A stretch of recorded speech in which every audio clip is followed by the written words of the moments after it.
Hi, so welcome back to my channel, and on a serious note, I want to tell you about what happened to me. I was about 16 years old many years ago.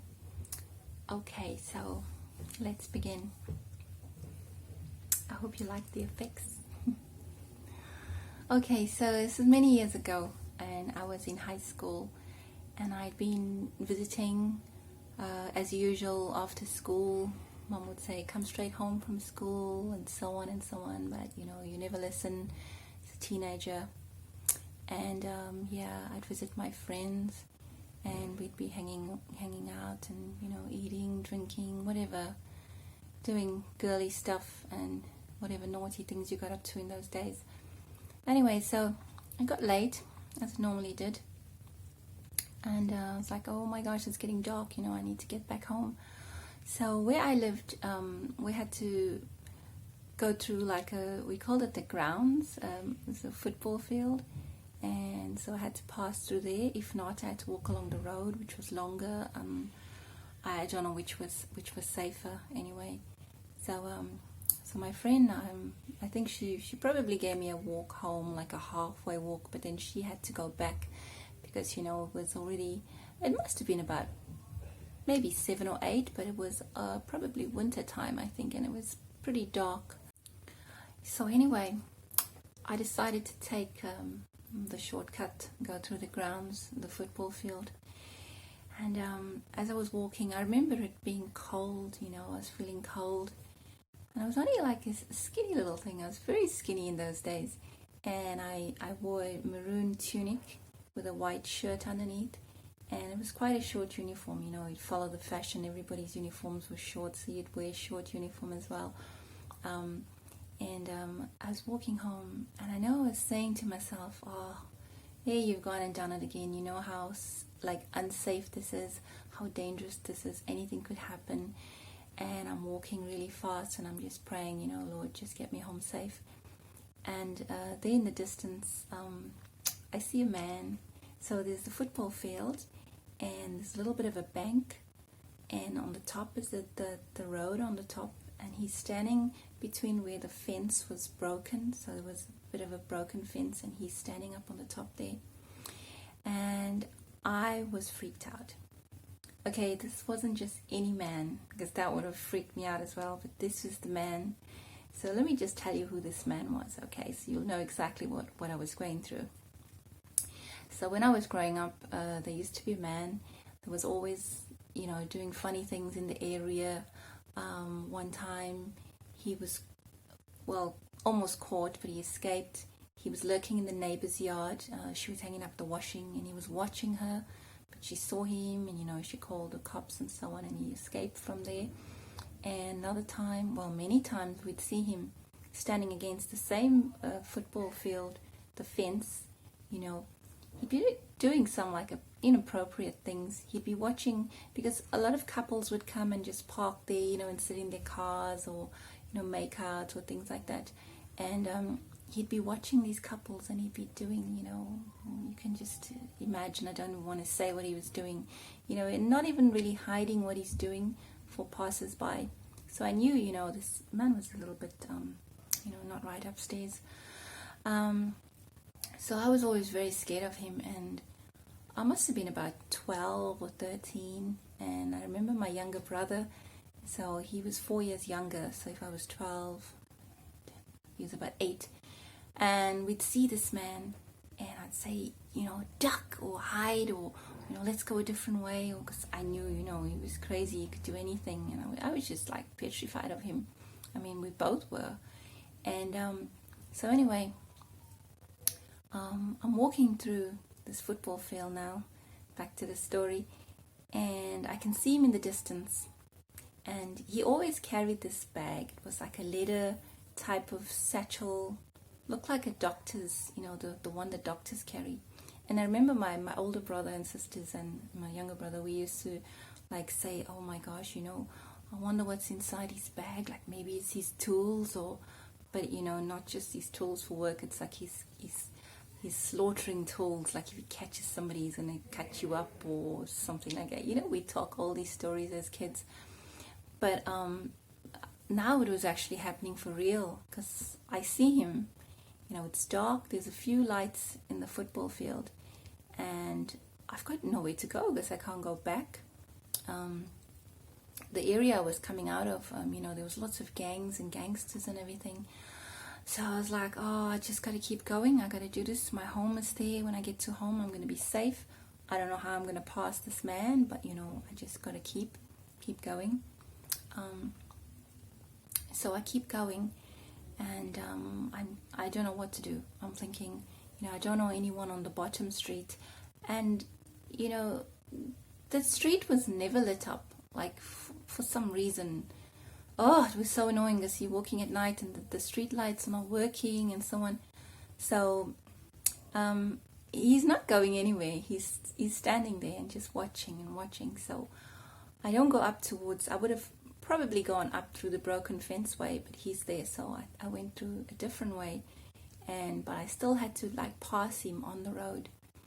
So anyway, there was a man that lived in one of the houses I was passing. All the other houses had big fences and stuff, so there's no way for me to go in and knock on strangers' doors, and some of them had dogs, so it's dangerous to go in there.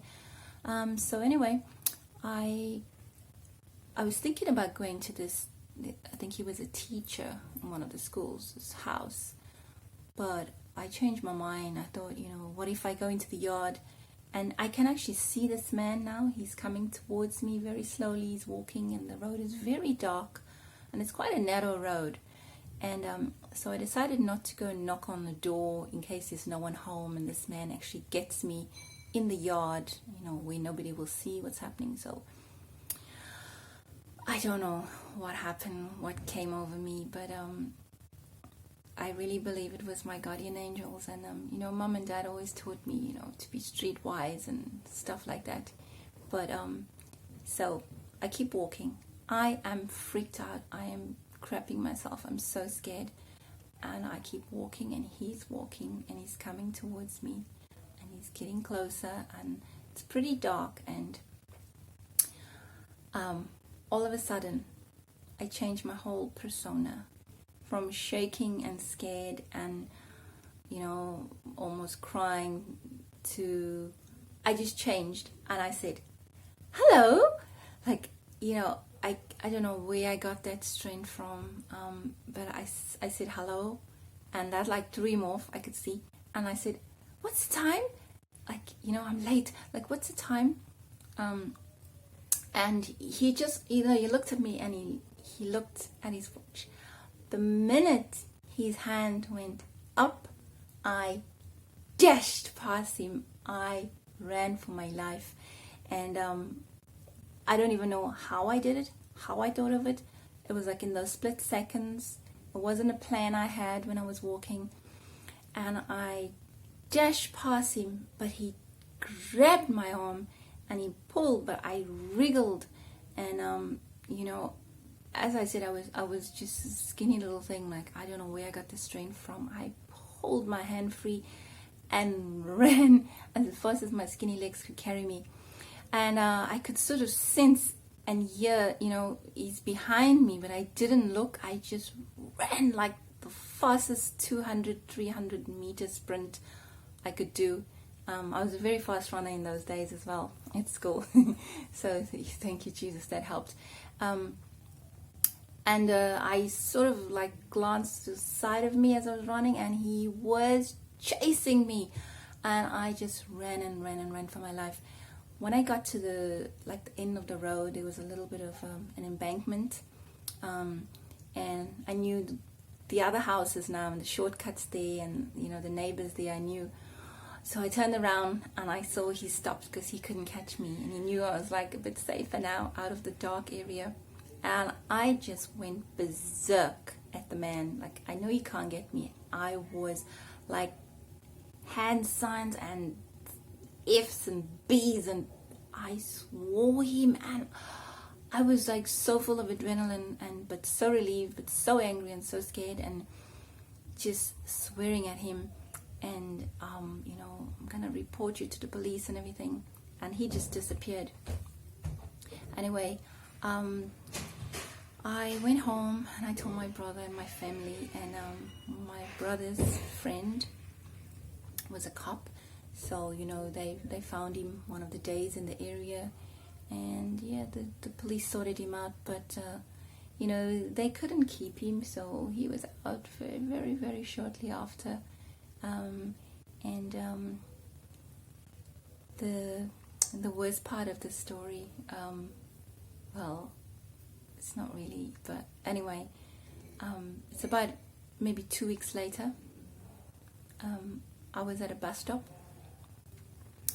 and there was about 3 or 4 people standing close to me at the bus stop, and I see him coming, just walking with his little black bag, and he had like a blue overall on, like he was going for a job or something. And I was a little bit freaked out again. I was like, oh my gosh, and he recognized me, because you'll never believe what he did. So I was thinking, okay, I'm safe. There's nothing this man can do. There's people around me. There's absolutely nothing he can do. I'm safe. They'll help me. But so he's walking, and like I'm here and he's here, and so he's walking past, and as soon as he gets to me, he stops, like right in front of me, but he's facing that way, so he's not looking at me, but like on the corner of his eye he is, and he has this most like smug look on his face. So he takes out a cigarette very, very calmly, and I'm not moving, I'm just standing, I'm not gonna like run or do anything. So now the bus is coming and there's people around me. So he takes out a cigarette and he lights it and he blows, and he has this horrible look on his face, and it's like a smug look. But to me, I know exactly that he was looking and saying, girl, you got away from me that time, but I know you, I saw you, and I'm gonna get you. And that's what I felt, and I just had like cold shivers go through my body. I really believe my guardian angel saved my life that day. There's a sad part to the story. Not long after that, there was a woman's body found in the football fields, not far from the way that I walk, the way that I used to walk. And immediately I thought, was it him? Was everything he was doing in the area building up to something like this? And I'm not sure how she was killed. I think, we just hear from here and there she was probably strangled, but that had never happened before, ever. And like, we didn't see him again after that. I felt very sad for that lady.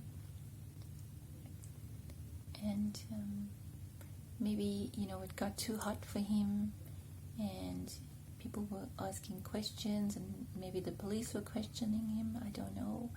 Maybe he went to a different area, he ran away. Nobody knows. Well, somebody knows, but I don't know what happened. I'm just so happy I never saw him again.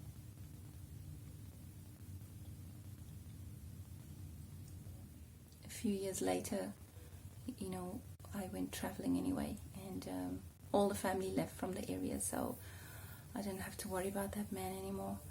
But I just wanted to tell this story because it's a real story and something that happened to me, and I hope it could help somebody else out there.